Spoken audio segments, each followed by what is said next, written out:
Good morning to dear student. I am a computer teacher from Dream India School Code. I am going to lesson number 4 decision making and repetition.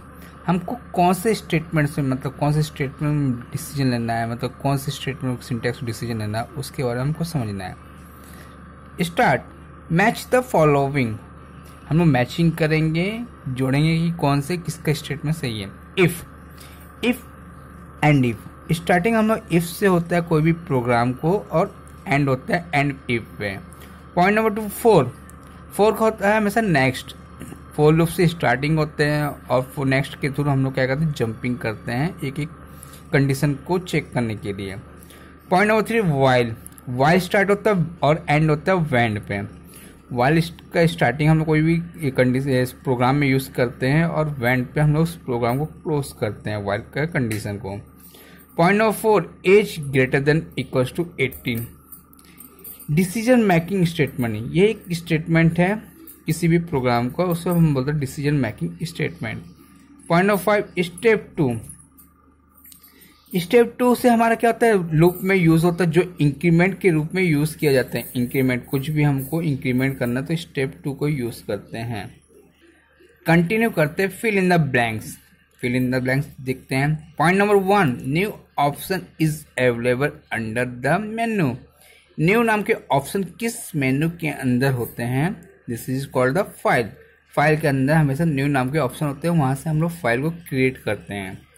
Point number 2 the extension of a file saved in basic program in.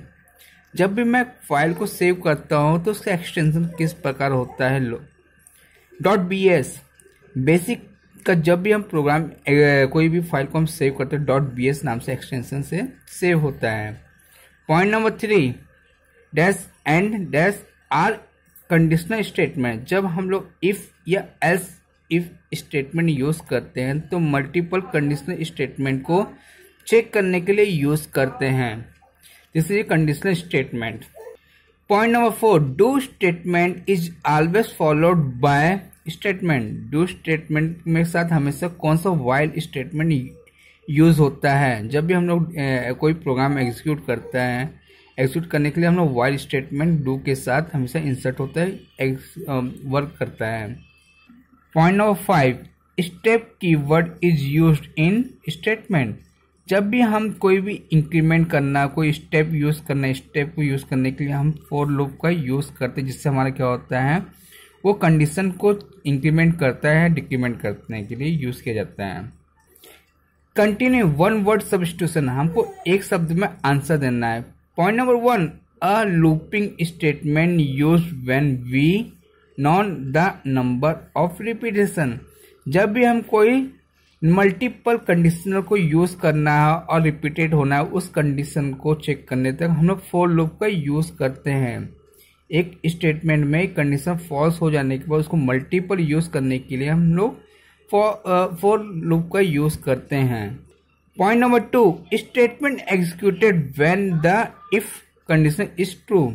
जब भी मेरा क्या होता है, if statement use करते हैं तो उस समय जब कंडीशन को एग्जीक्यूट करना है तो हम लोग देन का यूज करते हैं। जब भी हमारा कोई कंडीशन चेक होता है और कंडीशन ट्रू होता है तो उस केस में हमारा देन एग्जीक्यूट किया जाता है इफ के साथ। Point number 3 a statement which may not execute even once if the condition fails. जब हमारा कोई भी स्टेटमेंट एग्जीक्यूट करने से पहले कंडीशन चेक करता है और कंडीशन फेल्स हो जाता है तो बाहर निकल जाता है, that is called a while. हम सबसे पहले वाइल लूप के द्वारा ही क्या करते हैं, कंडीशनल चेक करते हैं। जब कंडीशन फॉल्स होता है, फेल्स होते हैं, तो उस केस में हमारा एग्जीक्यूट ना करके वो बाहर आ जाता है, दैट इज कंडीशन हम वाइल लूप का यूज करते हैं। Point number 4 a statement which checks the condition after execution. जब हमारा कोई स्टेटमेंट पहले क्या होता है, एग्जीक्यूट करता है और कंडीशन बाद में चेक करता है, तो हम लोग डू लूप का यूज करते हैं। डू लूप में हमेशा क्या होता है, कंडीशन बाद में चेक होता है और एग्जीक्यूट पहले करता है। कंटिन्यू हम करते हैं on sentences. Point number 1 if It is a decision making statement. It checks the conditional and makes a decision based on that. It is a decision making. If क्या एक decision making statement होता है, it checks the condition and makes a decision based on that. उसके बाद में हमारा क्या condition check करने के लिए यूज किया जाता है इफ कंडीशन को. Point number 2, for loop is used when the number of repetition are known. for number of repetition को यूज करता है, मतलब एक समय बहुत सारे रिपीटेड करता है और बहुत सारे नंबर को एक्सिक्यूट करता है, इसलिए हम फॉर लूप को यूज करते हैं.